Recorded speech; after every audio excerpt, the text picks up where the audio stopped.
Hi, it's Nick at S Valley Dog Training. I'm your dog reactivity specialist in Midlothian. How are you?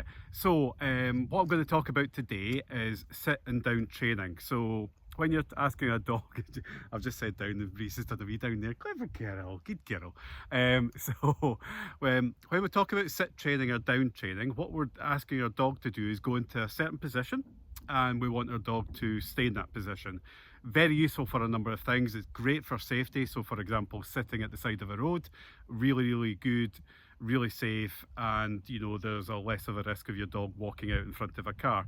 Down training, brilliant for big dogs. So if you've got a big German Shepherd, for example, you can make others feel at ease by the dog going into a down when you're speaking to them. That helps your dog feel at ease as well. So and I've got a collie, so particularly useful for collies. Is part of what they're actually bred to do: run out, chase after sheep, lie down, stare at them. So down training and sit training can be useful in so many ways, and so many ways for safety and to help your dog learn self-control and good control. So great to do it. What I'm about to talk about just now applies to both sit and down training. So there are 3 ways to train sit and down training. Number 1 is to sit or down for a length of time. So that's where you might want your dog to lie in a down position for, a few minutes, or a sit position for a couple of minutes. Now, you do tend to find that down positions are more stable and more stationary than sit positions. So for example, I used to be involved competitively in working trials. I love doing it, but one of the exercises was the dog had to stay in a down position where the handler was out of sight with other dogs for 10 minutes, and the dog couldn't move for that length of time.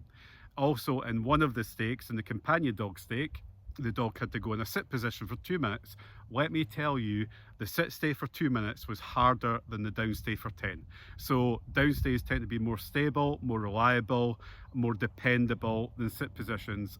Downside to sit position, down positions for some dogs is particularly short-haired breeds, for example, Dashies or Dobes or Greyhounds. Some of them just don't like it, especially in this country, far north on the globe, the ground's too cold and too wet, so the dogs don't like it. So that's one to think about. I would go with what your dog prefers, and if you're not sure, I would train the down over the sit. It's much more reliable. So the first thing, as I said, you do is you train for a duration. Now, if, for example, you wanted your dog to stay in a down for 4 minutes, then you don't train 10 seconds, 20 seconds, 30 seconds, 40 seconds.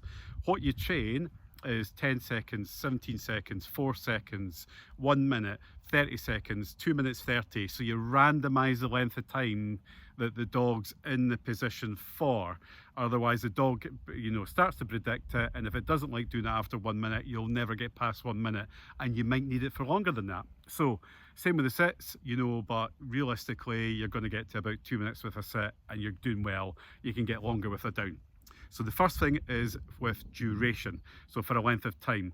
The next thing you want is with distractions. So the way I start the distractions is I be the distraction when I'm training. So in other words, I start with little tiny movements with my feet, then I get bigger leg movements, and then start to flail my hands about and start to move about and start to increase it. And you're always raising the bar with distraction, raising the bar with distraction, and raising the bar, and try and increase the level of distraction. You want to get to the stage where you're alone with your dog in your house or your garden, and you are literally you can jog up and down in front of your dog. And when you can do that, start with little toy movements, and then maybe start throwing the dog's favorite toy, and it has to stay in the down position.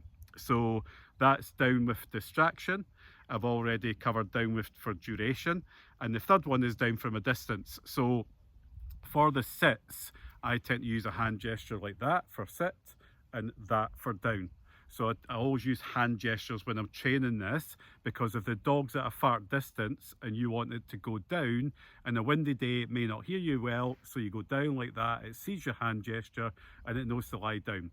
So what you do with that is you start to train close up, and then you start moving away a few steps. Now, if you've already done the distraction training, which has to come first, moving away for a few steps won't distract your dog and make it come out the down. So you want to train that really well first, and then you start to increase the distance. And then you start to, like, when your dog's at a distance after that, say down, maybe 5 meters away, the dog goes into a down, you go up and reward it. Now here's two really vital tips when you're training sits and downs. So number one, never train distraction, duration and distance at the same time. Do your duration training separately from your distraction training, separately from your distance training, okay?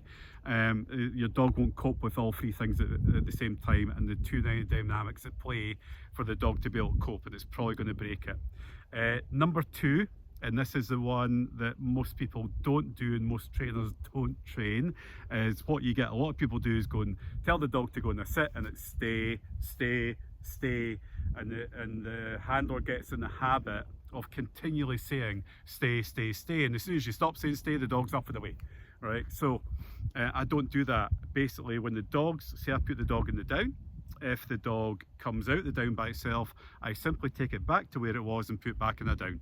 That tells me I've asked too much of the dog. So my next training session, I'm going to ask less and build it back up. That's absolutely fine. But I always put the dog back in.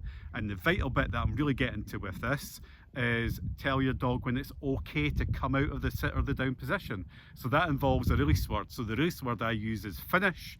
I tend to avoid okay or thank you, because you may be standing talking to somebody and they say how you doing and you go okay, so your dog jumps out the down of the sit.